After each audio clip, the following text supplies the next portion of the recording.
But there's a reason. There's a reason. There's a reason for this. There's a reason education sucks, and it's the same reason that it will never, ever, ever be fixed. It's never going to get any better. Don't look for it. Be happy with what you got. Because the owners of this country don't want that. I'm talking about the real owners now. The real owners, the big wealthy business interests that control things and make all the important decisions. Forget the politicians. The politicians are put there to give you the idea that you have freedom of choice. You don't. You have no choice. You have owners. They own you. They own everything. They own all the important land. They own and control the corporations. They've long since bought and paid for the Senate, the Congress, the state houses, the city halls. They got the judges in their back pockets. And they own all the big media companies, so they control just about all of the news and information you get to hear. They got you by the balls. They spend billions of dollars every year lobbying to get what they want. Well, we know what they want. They want more for themselves and less for everybody else. But I'll tell you what they don't want. They don't want a population of citizens capable of critical thinking. They don't want well-informed, well-educated people capable of critical thinking. They're not interested in that. That doesn't help them. That's against their interest. That's right. They don't want people who are smart enough to sit around the kitchen table and figure out how badly they're getting fucked by a system that threw them overboard 30 fucking years ago. They don't want that.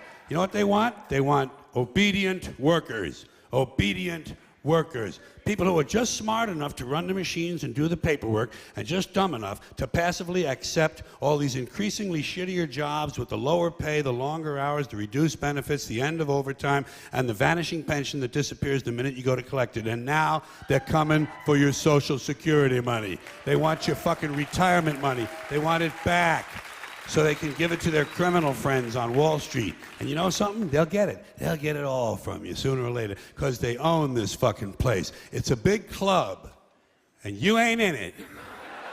You and I are not in the big club. And by the way, it's the same big club they use to beat you over the head with all day long when they tell you what to believe. All day long, beating you over the head in their media, telling you what to believe, what to think, and what to buy. The table is tilted, folks. The game is rigged. And nobody seems to notice. Nobody seems to care. Good, honest, hard-working people, white collar, blue collar, doesn't matter what color shirt you have on. Good, honest, hard-working people continue. These are people of modest means. Continue to elect these rich cocksuckers who don't give a fuck about them. They don't give a fuck about you. They don't give a fuck about you. They don't care about you at all. At all. At all. Yeah. You know? And nobody seems to notice, nobody seems to care. That's what the owners count on, the fact that Americans will probably remain willfully ignorant of the big red, white, and blue dick that's being jammed up their assholes every day. Because the owners of this country know the truth. It's called the American dream, because you have to be asleep to believe it.